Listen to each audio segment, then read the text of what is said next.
Bénis ton peuple qui est connecté ce soir et fais-le du bien.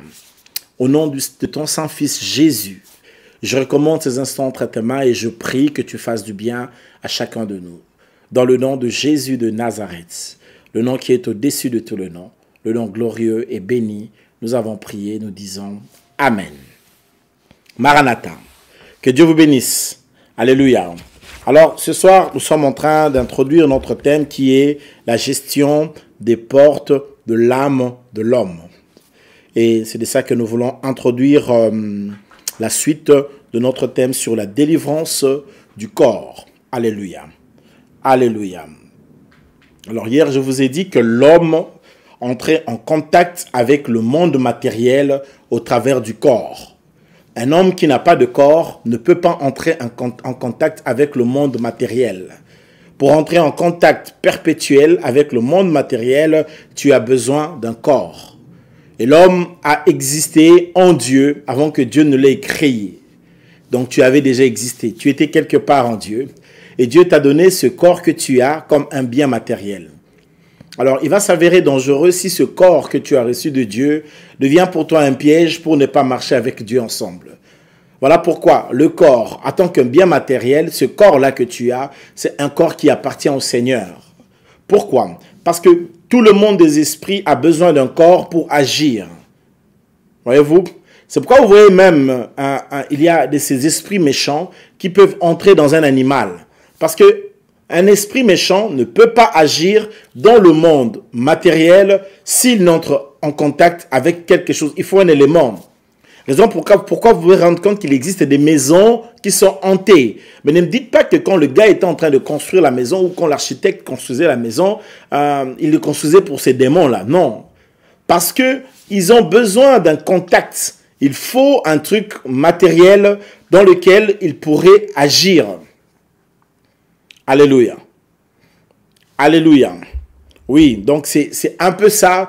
Et voilà pourquoi tout le monde spirituel qui veut avoir de l'ascendance sur le monde matériel ne peut passer que par le matériel. C'est-à-dire principalement au travers de l'homme.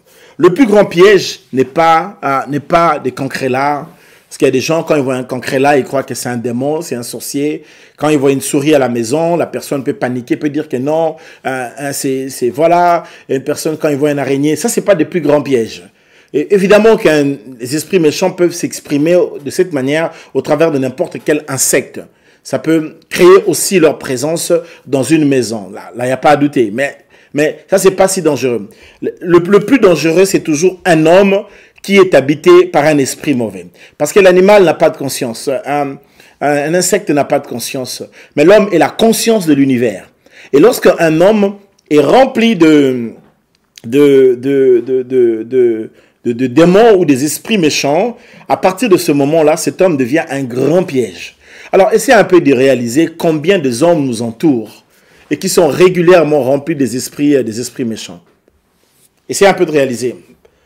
Bon, il réalisait un peu le gars qui te conduit quand tu prends ton bus ou quand tu prends ton métro. Cet homme-là n'a pas l'Esprit de Dieu, n'a pas le Saint-Esprit. S'il a été possédé, à supposer que le matin-là, il ait voulu se faire du mal et quand il vous a pris dans le bus, ou il vous a pris dans le métro, ou il vous a pris dans le tram. Je n'ose même pas imaginer. Parce que s'il avait des problèmes avec sa femme et qu'il veut se faire payer cela, il y a des autres gens qui peuvent payer la facture salée. Alléluia. Des choses, des considérations dont tu ne connais dans le tenant ni les aboutissants. Heureusement que Jésus. Alléluia. Qui m'aide un peu à dire ça ce soir. Heureusement que Jésus. Alléluia. Heureusement que Jésus est là. Heureusement que c'est Jésus qui te garde. Heureusement que c'est Jésus qui étend sa main sur toi. Heureusement que Jésus de Nazareth est là. Voilà pourquoi il est écrit, si l'Éternel ne garde la ville, celui qui le garde, il garde en vain. Alléluia. Si l'Éternel ne te protège, celui qui te protège, protège en vain. C'est la seule personne qui te garde, c'est le Seigneur lui-même. C'est lui qui te garde, c'est lui qui te tient, c'est lui qui te protège. Alléluia. Qui me donne un amen. Alléluia. Alléluia. Alors, il faudrait comprendre à l'intro de cette pensée, de cet enseignement, que l'homme est une terre. Mais cette terre a besoin d'être habitée. Et Dieu a créé cette terre, cette pâte d'argile, pour que lui-même, Dieu, y réside à l'intérieur. C'est la maison de Dieu, là où Dieu veut habiter. Alléluia. Cependant, quand Dieu n'y habite pas comme la nature a l'horreur du vide. Là où il y a le vide, il y a le vent. Ok? Et donc, quand Dieu n'est pas dans un cœur, et quand Dieu ne vit pas dans un corps, quand Dieu ne remplit pas une personne, il n'y a pas de vide. Il y a des réalités spirituelles qui viennent s'installer et là, c'est dangereux. Mais il faudrait comprendre que lorsque vous regardez la réalité de la terre, vous remarquerez une chose. Vous remarquerez que la terre est très riche. Et quand vous creusez dans la terre, il y a des richesses dans la terre. Alors si Dieu nous a puisé de la terre, ça veut dire que chaque être constitué contient en lui des richesses enfouies, des richesses cachées. Il y a en toi des richesses, il y a en toi des talents, il y a en toi du potentiel. Il y a des choses que Dieu a investies en toi. Ces choses se trouvent réellement en toi. Dieu a mis en toi des choses que les autres personnes n'en ont pas. Dieu a posé et a placé en toi des choses extraordinaires. Alléluia. Alors j'aimerais te dire une chose. De la même manière que la terre est riche et que le sous-sol de la terre est très riche, creusez le sous-sol de la terre. Vous y trouverez tellement de richesses. C'est rempli de richesses des sous-sols de la terre. Il y a tellement de matières premières cachées dans la terre. Alléluia. Et même quand vous allez dans les eaux, dans le fond des eaux, il y a de la terre. Et lorsque vous creusez le fond des eaux qu'il y a dans la terre, vous pouvez trouver pas mal de trésors qu'il y a là-bas à l'intérieur. Alléluia. Et donc, tout ça pour vous faire comprendre comment est-ce que l'homme a été puisé, l'homme contient en lui, ce que je voulais dire, des richesses qui sont cachées. Il y a en toi des richesses. Il y a des richesses enfouies, des richesses cachées. Les gens peuvent être avec toi, mais ils ne savent pas que tu es une terre riche. Alléluia. Comme on dit avec moi, je suis une terre riche. Est-ce que quelqu'un peut m'aider à le dire? Je suis une terre riche. Alléluia. Tel que tu es là, Dieu t'a pris d'une terre riche. Il y a en toi des talents, il y a des potentiels, il y a des richesses, il y a de l'or en toi, il y a du diamant en toi, il y a du coltan en toi. Sur cette terre, il y a tellement de choses. Alléluia. Il y a tellement de choses à l'intérieur. Et parfois, les gens peuvent être avec toi, mais ils ne connaissent pas la valeur de cette terre. Ils regardent cette terre comme moins que rien. Et pourtant, cette terre est riche, et même peut-être toi-même, tu peux te regarder et te donner très peu de valeur. Tu peux être piégé à te donner trop peu d'importance. Simplement, peut-être parce que tu dis, j'ai pas ceci, j'ai pas cela. Attention, ce n'est pas parce que tel a telle chose que cette personne est un terre plus potentiel, a plus du potentiel que toi. Regardez un peu le monde. Vous allez vous rendre compte que le monde, les pays, 40% des grandes richesses du monde se trouvent dans un coin du monde qu'on appelle Afrique. N'est-ce pas? On se le dise. Le sous-sol africain, c'est un scandale. Il y a des pays qui sont des scandales géologiques. Il y a de ces pays qui régorgent en eux-mêmes dans leur sous-sol, comme quelqu'un aurait dit qu'il paraîtrait qu'un ange moi bêta qui libaku sur la richesse soit surtout et qu'il y a dans Bokawana. Alléluia. Donc comment on dit libaku en français? Donc un ange a fait un faux pas et il t'a donné tellement de richesses et c'est tombé dans ce pays-là. Voilà. Et le sous-sol de ces pays-là, c'est très riche. Et toi, tu y es cette terre riche. Le truc, c'est que tu dois comprendre que tu es riche. Si les démons se précipitent pour venir chercher à entrer dans ton corps, parce qu'eux, ils savent ce que tu vaux. Si même Dieu lui-même qui t'a créé veut venir habiter en toi, parce que Dieu sait ce que tu vaux. Alléluia. Tu es une terre riche, tu es une terre importante. Alléluia. Maintenant, d'où vient tant de blocages au niveau de ton corps? D'où vient tant de problèmes au niveau de ta chair? D'où vient-il? Ça ne vient pas de Dieu, ça vient de l'ennemi. Parce que l'ennemi est jaloux. L'ennemi n'a pas aimé l'homme depuis que Dieu l'a créé. Pourquoi l'ennemi n'a pas aimé l'homme? Pour la simple bonne raison que Dieu a créé l'homme à son image. Et je vais dire ça en hébreu, c'est plus pertinent en hébreu. Alors, en hébreu, on veut simplement dire que l'homme est l'ombre de Dieu. Alléluia. Comme on dit avec moi, je suis son ombre. Est-ce que quelqu'un peut m'aider à le dire? Je suis son ombre. L'homme est l'ombre de Dieu. Comment? Quelqu'un peut le dire avec moi très bien, je suis son ombre. Donc tu es l'ombre de Dieu. Or, lorsqu'on parle de l'ombre, on ne parle pas de l'ombre sans la réalité. Allez, quand je fais ça comme ça, je peux voir mon ombre là et tout ça. Voyez-vous? Donc, là où il y a l'ombre, la réalité est là. Voilà pourquoi un homme ne peut pas vivre sans Dieu. Sans Jésus, nous ne pourrons pas vivre. Parce que l'homme a été créé comme l'ombre de Dieu. C'est-à-dire qu'il est le reflet de l'ombre, signifie que la réalité est là. Alors, lorsqu'on voit l'ombre, on peut le voir, mais ce n'est pas la vraie personne, l'ombre. on voit le mouvement de l'ombre. Alléluia. Mais ça veut dire que la réalité est là. Et toi, tu es cette ombre de Dieu. Voilà pourquoi tu as été créé à son image et à sa ressemblance. Alléluia. Alléluia. Tu es l'ombre de Dieu, ça veut dire que là où tu es, Dieu est là. Il est là quelque part. Alléluia. Donnez-moi un amen, donnez-moi un amen. Qui me donne un amen puissant ce soir? Alléluia. Alors écoutons, essayons un peu d'avancer parce qu'on a tellement de choses à dire. Donc il y a des richesses en toi. Voilà pourquoi un homme, lorsque son esprit est en contact avec Dieu, cet homme devient capable de puiser les trésors qu'il y a sur cette terre et de le révéler et de le manifester. Parce que tu as tellement du potentiel en toi que tu te sous-estimes. Tu es un génie. Tu es quelqu'un d'important et tu es quelqu'un d'extraordinaire. Seulement, tu as besoin de ce contact avec Dieu. Voilà la raison pour laquelle tout le combat du diable, c'est de t'empêcher d'être en contact avec ta source. Et ta source, c'est Jésus. Parce que c'est dans ta source qu'il y a tes ressources. Et pour t'empêcher d'être en contact avec ta source, l'ennemi multiplie certaines de ses stratégies simplement parce qu'il a peur que tu sois en contact avec Dieu. Quand tu es en contact au travers de Jésus avec le Seigneur, à partir de ce moment-là, toute ta vie est transformée et toute ta vie est bénie. Donnez-moi un amen. Est-ce que je peux avancer? Je peux vous dire quelque chose. J'ai tellement de choses importantes à vous dire ce soir. Alléluia. Alléluia. Alléluia. Donc voilà pourquoi ce soir nous sommes en train de parler ici sur le corps.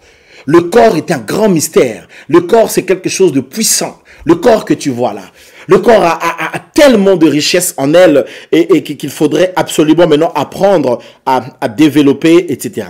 J'aimerais, avant d'aller dans le premier point de cet enseignement, vous dire que l'homme en question, c'est un être protégé. Dieu protège l'homme. Dieu protège l'homme et Dieu a fait en sorte que même les anges ne peuvent pas entrer dans la pensée de l'homme, lire la pensée de l'homme. Non. Si un ange connaît la pensée d'un homme, c'est Dieu qui le lui révèle. Parce que l'homme est créé verrouillé. Dieu protège l'homme. Alors je vais dire ça mieux. L'homme, c'est le domaine de Dieu. C'est la réserve de Dieu. L'homme, c'est la propriété du Seigneur. Alléluia. Dis avec moi, je suis un domaine réservé de l'Éternel. Tel que tu me vois là, John Bizani, je suis un domaine de Dieu, protégé par Dieu. Un domaine réservé qui appartient à l'Éternel lui-même. Qui me donne un amen ce soir? Est-ce que je peux dire à quelqu'un quelque chose? Tu es un domaine de Dieu que Dieu protège. Dieu t'a mis à part. Dieu a créé l'homme pour lui. Alléluia. L'homme lui appartient. C'est le temple là où Dieu vient habiter. C'est le sanctuaire de Dieu. C'est la propriété de Dieu. Voilà pourquoi Dieu lui-même a dit, je n'habiterai pas des maisons construites d'entre les mains d'hommes. Parce que Dieu veut habiter dans le sanctuaire que lui-même s'est bâti, que lui-même s'est construit. Et c'est toi. Tu es un domaine de Dieu. Tu appartiens à l'Éternel. Voilà pourquoi quand tu es loin de Dieu, les choses de ta vie ne peuvent pas marcher. Ça ne peut pas marcher si tu es loin de lui. Tu es loin de ta source. Et voilà pourquoi quand tu reviens à lui, les choses marchent. Et ce soir, je vais dire à une personne que ça va marcher. Alléluia. Que le diable le veuille ou pas, ça va marcher. Et quand des fois le diable vient mettre des obstructions parce qu'il ne veut pas que ça marche, de peur que tu croies en Dieu. Même quand il sent que c'est difficile, crois encore. Alléluia. Et la Bible dit, résistez au diable, il fuira loin de vous. Lorsque tu appartiens à Dieu et que tu es un domaine de Dieu, tu es quelqu'un de précieux et tu es quelqu'un que Dieu aime et Dieu te met à côté, il te met au large. Et il ne laisse même pas aux anges de venir lire ta pensée. S'il te protège en sorte que même les anges ne peuvent pas lire ta pensée, à peu forte raison les démons. À plus forte raison le monde de ténèbres. Alléluia. Parce que tu lui appartiens. Tu es son domaine. Tu es à lui. C'est toi. Et il te connaît par ton nom. Il sait quand tu marches. Il sait quand tu t'assieds. Parce que tu lui appartiens. Alléluia. Qui me donne un amen ce soir? Un amen, un amen. Alléluia. Est-ce que je peux avancer? Est-ce que je peux dire quelque chose? Alléluia. Voilà pourquoi nous allons parler aujourd'hui sur le premier point de notre grand thème qui est le corps et tout ça, et la délivrance du corps. Et notre premier point dans cette délivrance du corps, c'est la gestion des portes de l'âme. De l'âme. L'âme avec grand A. Lorsqu'on écrit âme avec grand A, ça veut dire qu'il s'agit de l'esprit et de l'âme, les deux en même temps. Ok? Lorsqu'on écrit âme avec grand A, vous voyez comme vous le voyez, la gestion des portes de l'âme avec grand A, ça veut dire qu'il s'agit de l'esprit de l'homme et de l'âme de l'homme ensemble. Ok? Alors, prenons un peu le corps. Le corps est composé de quoi? De la tête, des troncs et des membres, n'est-ce pas? Alors, tout le monde a 2 pieds. Vous en connaissez quelqu'un qui en a 3? Vous en avez déjà vu? Et je me demande pourquoi, des fois, les gens parlent des évolutions. L'homme a évolué. C'était une cellule dans la mer, un fœtus qui a échappé de la mer et puis qui a commencé à grandir. Et il est devenu, je ne sais pas moi, un singe. Et jusqu'à ce que l'évolution... Mais alors, pourquoi cette évolution s'est arrêtée? Comment ça se fait que ça s'est arrêté? Tout ça, c'est du gros n'importe quoi. Il ne faut pas le prendre. Pourquoi ça s'est arrêté alors? Si on évolue, il fallait que bien l'évolution continue. Pourquoi l'homme a... D'où vient que cette évolution s'est arrêtée comme ça? Ça s'est arrêté comment? Il n'y a pas eu d'évolution, il y a eu création. Alléluia. Il y a une création, l'homme est une création. Et là où il y a une création, il y a un but. Dieu nous a créés avec but. Tu es une création. Tu n'es pas un fruit d'un bing bang, d'un hasard, d'une explosion hasardeuse. Quelle chance, quelle explosion chanceuse, à 1000% quand même. Jusqu'à mettre une couche d'ozone, jusqu'à mettre une lune pour fixer les dates, jusqu'à mettre un soleil, jusqu'à faire à ce que la Terre tourne. Tout ça, ce n'est qu'une explosion, une chance hasardeuse de Darwin et je sais pas moi, d'un Big Bang et tout ça. Franchement, il faut vraiment avoir de la mauvaise foi pour croire que le monde est une évolution. Il faut avoir une très grande foi pour être un athée en tout cas. Parce qu'en temps normal, on ne peut pas être un athée. C'est impossible. Alors, il faut vraiment être mauvais, avoir une très mauvaise foi pour te dire que tu es athée. Parce que rien qu'à regarder la révélation générale, en regardant la nature, on peut comprendre qu'il y a... Si tu portes une montre que quelqu'un a créée, tu portes une chemise que quelqu'un a cousue, alors comment tu peux me faire comprendre que la Terre va exister par hasard et que l'homme que tu es va exister avec, quand tu regardes le cerveau de l'homme? Tu ouvres le cerveau de l'homme, tu étudies le cerveau de l'homme. Tu regardes toutes les cellules qui composent l'homme. Tu veux croire vraiment que c'est un hasard? Franchement, quelle mauvaise foi. Alléluia. Moi, j'ai été créé. Je ne viens ni du hasard, ni d'un Big Bang, ni d'une évolution. J'ai été créé par un Dieu, le Dieu tout-puissant, et son nom c'est Elohim, le créateur incréé, celui qui appelle toutes choses à l'existence, l'auteur de tout ce qui existe. Moi, j'ai été créé. Est-ce que tu as été créé ce soir? Si tu as été créé, dis avec moi, j'ai été créé. Alléluia. L'Éternel m'a créé. Je suis une création. Je ne suis pas le fruit d'une évolution, d'un hasard, d'un Big Bang farfelu et tout ça. Ça n'est pas existé ces choses. Il y a un créateur qui m'a fait exister. Alléluia. Si tu l'as aussi créé, tu peux me donner un amen. Oui, tu as été créé. Que Dieu te bénisse. Comme tu l'as écrit, tu as été créé. Et si tu as été créé, ça veut dire que tu as été voulu par Dieu. Si tu as été créé, ça veut dire que Dieu t'a pensé. Si tu as été créé, ça veut dire que Dieu t'avait choisi. Alléluia. Alléluia. Si tu as été créé, ça veut dire que Dieu t'avait déjà vu. Et donc tu as existé avant d'exister. Alors là, il va te créer. Tu es un objectif de Dieu, tu es un but de Dieu. Alléluia. Tu es une réponse à un pourquoi. Tu es un pion stratégique et une pièce irremplaçable. Voilà pourquoi ton ADN est unique et tes empreintes sont uniques. Il n'y a que toi qui pouvais avoir ces empreintes-là. Tu es unique en ton genre, tu es une espèce rare. Tu es une pièce rare et tu coûtes cher et tu as tellement coûté cher à Dieu qu'il a donné le sang précieux pour te racheter parce que tu es quelqu'un de précieux. Alléluia. Alors essayons d'avancer. Le premier point que nous voulons parler aujourd'hui, c'est la gestion des portes de l'âme. Et l'homme est un esprit possédant une âme vivant dans un corps. L'homme est un esprit possédant une âme vivant dans un corps. Et donc nous sommes dans une vision trichotonomique. La vision trichotonomique veut dire que l'homme a 3 entités. Selon 1 Thessaloniciens chapitre 5, Verset 23. Aidez-moi à écrire ça là-bas. 1 Thessaloniciens chapitre 5, verset 23. La Bible dit que Dieu vous sanctifie dans votre corps, âme et esprit. Yahweh va vous sanctifier dans votre corps, âme et esprit. Parce que tu es corps, tu es âme et tu es esprit. Mais ici, nous nous attardons un peu parler sur le corps. Et nous parlons vraiment sur la délivrance, rien que dans la matière du corps. Alléluia. Donnez-moi un amen. Donnez-moi un amen. Alors, le corps de l'homme est constitué de la tête, du tronc et des membres. Chaque personne a 2 mains, 2 pieds, aucune personne n'a 4 yeux. Hein. Voilà, c'est pas parce que quelqu'un fait ceci que tu dois croire que cette personne... Non, n'envie pas les gens. Hein. Les gens ne sont pas plus spéciaux que toi. Hein. Ils ne sont pas plus riches que toi. Ils n'ont pas plus de potentiel que toi.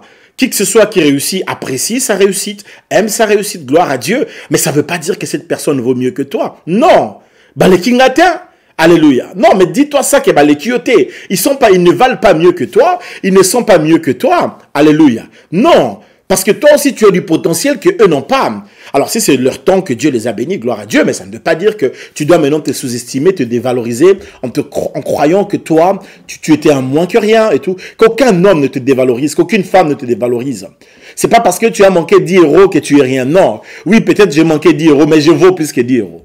Alléluia. Alléluia. Alléluia. Bon, je vais avancer. Je dois avancer maintenant. Allez. Alors, maintenant, ici, nous voulons parler la gestion des portes de l'âme. Ça veut dire que l'âme, le grand âme, esprit et âme, c'est invisible.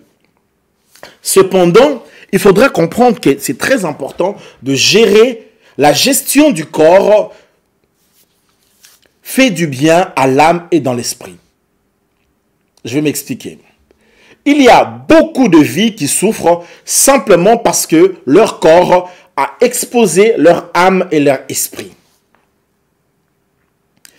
Alors, dans le monde de la délivrance, il y a des problèmes qui émanent de l'âme pour venir faire obstruction ou barrière au corps. Il y a certaines bénédictions matérielles que les gens n'arrivent pas à y accéder parce qu'ils ont un problème au niveau de leur âme. Il y a d'autres personnes qui ont des problèmes au niveau de leur esprit et à partir de ce moment-là, comme leur esprit a bloqué et comme leur esprit a un problème, ça se répercute dans leur âme, ça se répercute dans leur corps. S'il arrive des fois à certaines personnes, aux hommes parfois, d'avoir du mal à avoir certaines bénédictions matérielles, ça peut être dû à une réalité qui s'est faite à leur intérieur, dans leur âme. Lorsque vous lisez la Bible, vous lisez par exemple le récit de Anne. Vous voyez que Anne avait du mal à avoir d'enfants. Elle n'arrivait pas à voir. Pénina en avait beaucoup et Pénina l'a mortifiée. Elle se moquait de Anne. Mais pourquoi Anne n'arrivait pas à voir? La Bible dit ce jour-là, quand le sacrificateur lui a parlé, elle avait l'amertume dans l'âme. L'amertume dans l'âme pouvait être obstacle à la prière de Anne pour accéder à la bénédiction.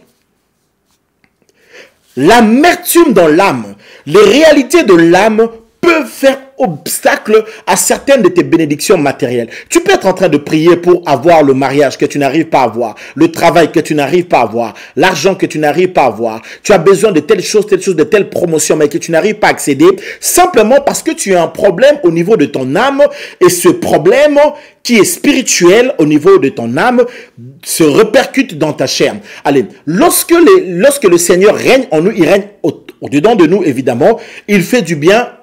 Dieu va de l'intérieur pour nous faire du bien à l'extérieur. Mais maintenant, dans la réalité spirituelle, l'ennemi se sert de l'extérieur pour bloquer l'intérieur. Il va de l'extérieur et il entre à l'intérieur et de l'intérieur, il revient bloquer l'extérieur. Vous comprenez le mouvement? Est-ce que c'est clair? Je vais répéter ça. Dieu, il vient à l'intérieur pour te faire du bien à l'extérieur. Mais le diable ne commence pas comme ça. Le diable commence à l'extérieur pour venir détruire l'intérieur. Et quand il a détruit l'intérieur, maintenant il revient pour détruire l'extérieur. Je vais m'expliquer. Est-ce que je vais un peu essayer d'expliquer parce qu'il y a tellement de choses à dire là-dessus. J'espère bien avoir vraiment... Bon, comme on est en camp de prière, on aura quand même le temps. On va évoluer mollo mollo, petit à petit, jusqu'à finir tous ces chapitres ici. Espérons. Alléluia. Suivez-moi très bien. Vous êtes avec moi. Alléluia. Alors, qu'est-ce qui s'est fait? Il s'est fait que l'âme de l'homme peut être piégée par le corps. L'accès à l'âme de l'homme, ça s'est fait au travers de ses 5 sens. Les 5 sens de l'homme sont une porte vers l'âme. Et lorsque ces portes sont ouvertes, l'accès vers l'âme de l'homme est donné. Alléluia. L'âme est invisible, n'est-ce pas? L'esprit de l'homme est invisible. Le corps de l'homme est invisible. Alors, quelqu'un peut se dire aujourd'hui, pourquoi je n'arrive pas à voir telle chose? Pourquoi j'ai telle réalité? Pourquoi je n'arrive pas à émerger? Etc. Tu cherches à comprendre pourquoi matériellement, ta vie a du mal à s'ouvrir. Il peut y avoir plusieurs raisons. Mais une des raisons réelles dans le monde de la foi ou même dans le monde du combat spirituel, c'est le fait que des fois, l'homme ouvre les portes au travers de ses sens et l'ennemi profite au travers de ces portes et va détruire l'âme de l'homme et cependant répercute cette destruction dans la chair. Et vous allez voir, cette personne va avoir du mal à être stable, à réussir, à progresser, à avoir ceci, à avoir cela. Et ce n'est pas en vain.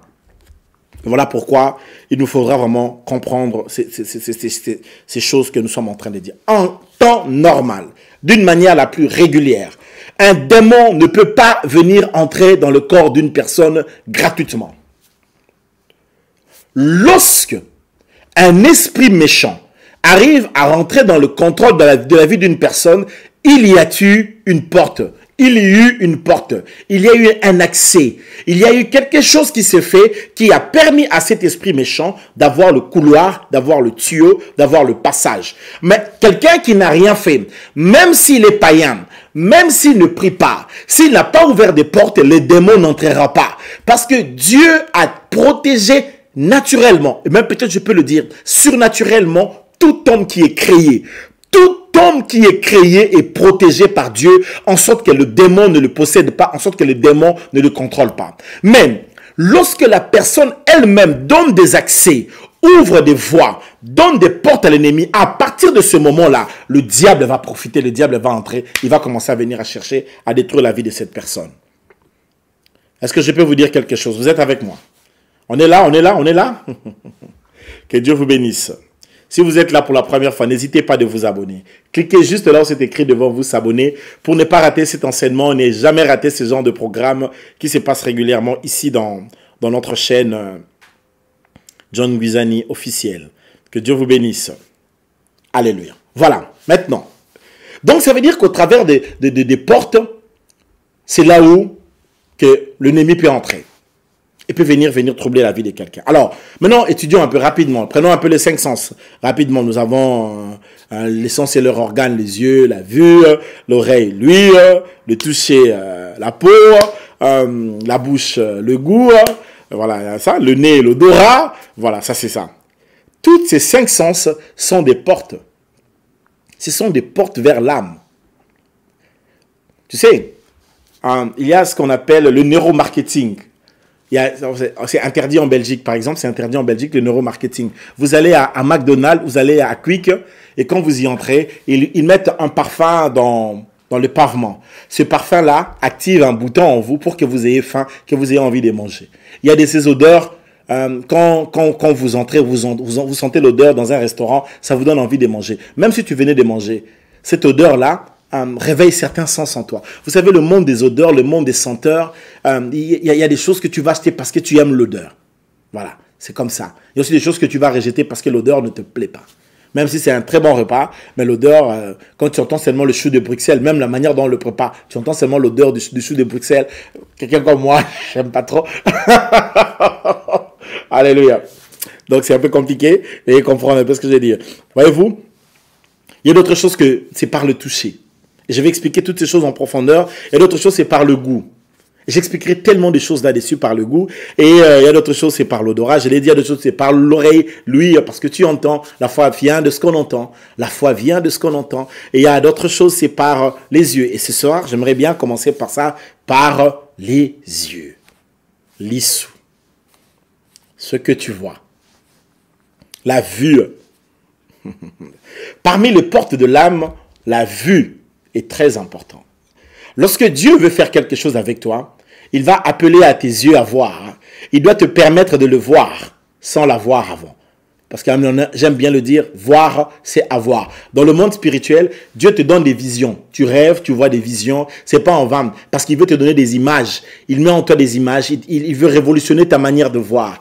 Il veut te conduire à commencer à rêver quelque chose. Dieu est un Dieu des rêveurs, des gens qui rêvent, des gens qui ont des ambitions, des gens qui aspirent à des choses. Et des fois, Dieu connaît la constitution de l'homme. Et Dieu sait que c'est qu'un homme se travaille à voir, et c'est qu'un homme voit.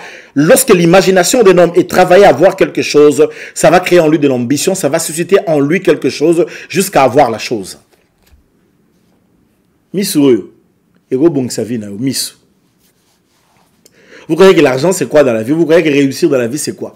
C'est une qualité de la vie, une qualité de la vision, la manière de voir les choses.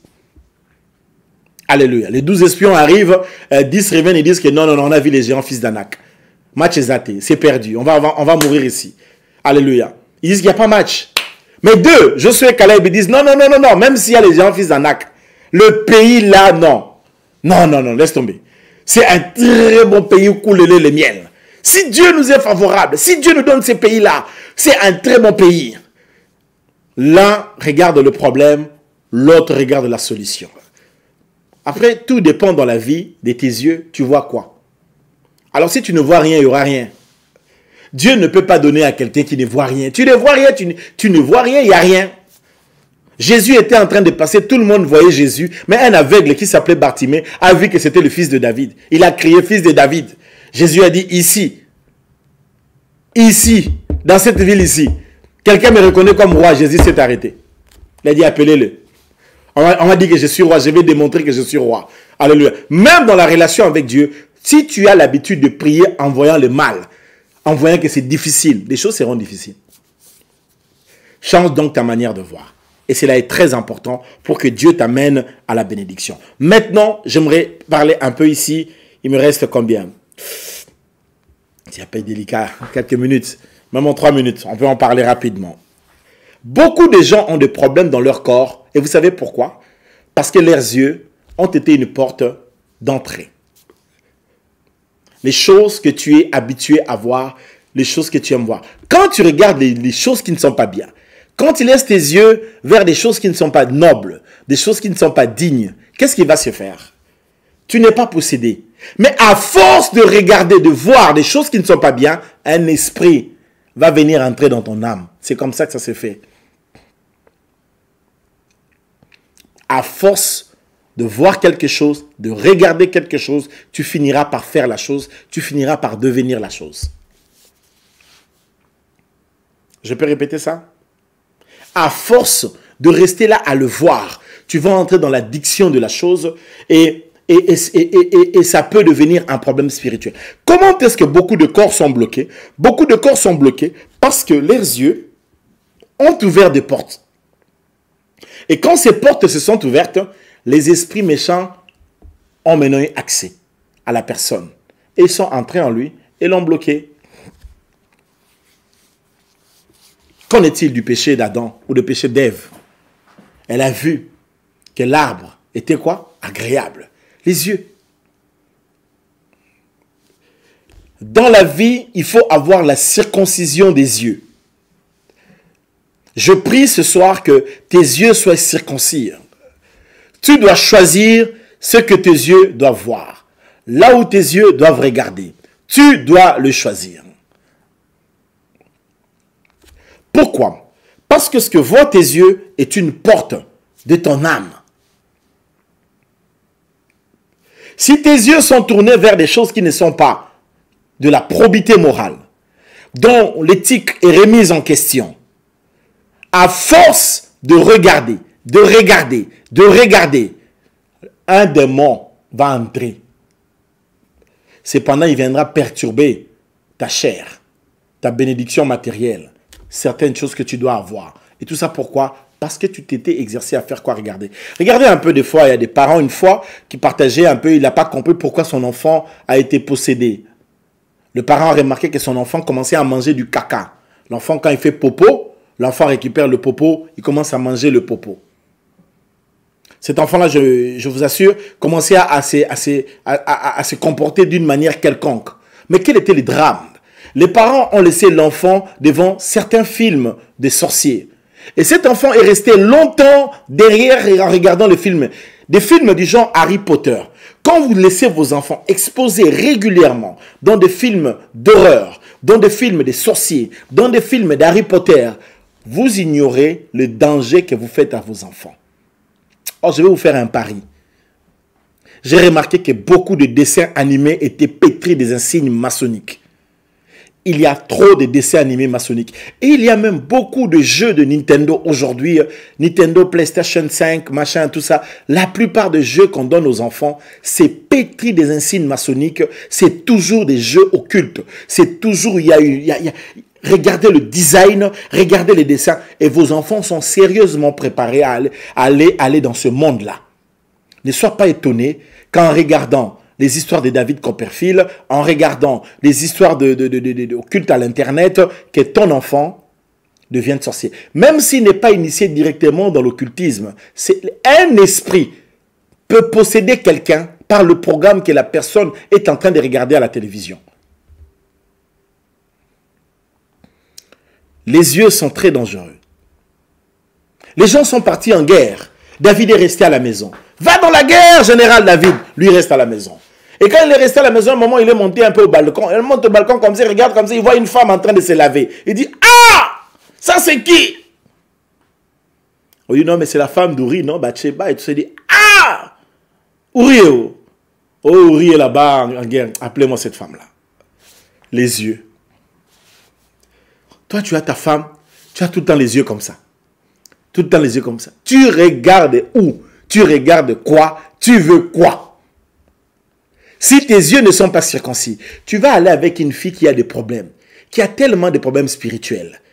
Et à force d'avoir regardé, quand tu vas aller faire le péché, tu vas ouvrir une porte. Ça va venir dans ton corps, dans ton âme, et puis ça va détruire ton corps, ça va détruire tes bénédictions.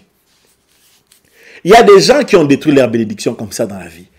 Parce que tu es allé avec un garçon qui a des problèmes spirituels. Ça t'a laissé des problèmes spirituels à cause des yeux. Oh, quand je le vois, les tablettes au chocolat, quand je regarde au Seigneur, je n'arrive même pas à me concentrer. Oh Seigneur. Oh, ah bon? Alors tu ne connais pas les pièges des yeux. Oh, je n'arrive plus, pasteur, à prier à cause de cette fille-là. Même quand je ferme les yeux, je la vois devant. Au lieu de voir Dieu, toi tu vois la fille. Un frère m'a dit comme ça, il voyait la sœur. Lui, il ferme les yeux comme ça, il ne voit que la sœur. J'ai dit, mais finalement, c'est cette sœur-là que tu adores. Hein? Là, nous, quand on chante gloire et louange, alléluia. Lui, quand il ferme les yeux, gloire et louange. Alors, il voit la fille. Il y a des choses. Alléluia. Je prie que Dieu puisse circoncire nos yeux. Parlerai-je de la pornographie? Parlerai-je de tant de choses que nos yeux sont exposés à regarder? Alléluia. La convoitise des yeux, l'envie des yeux va te pousser à faire des bêtises. Tu es rempli dans... Il y a des yeux, quand tu regardes, tu vois... Il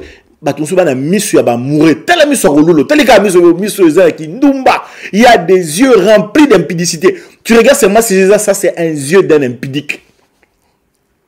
Un œil, hein? On dit un œil, pas un yeux, sorry.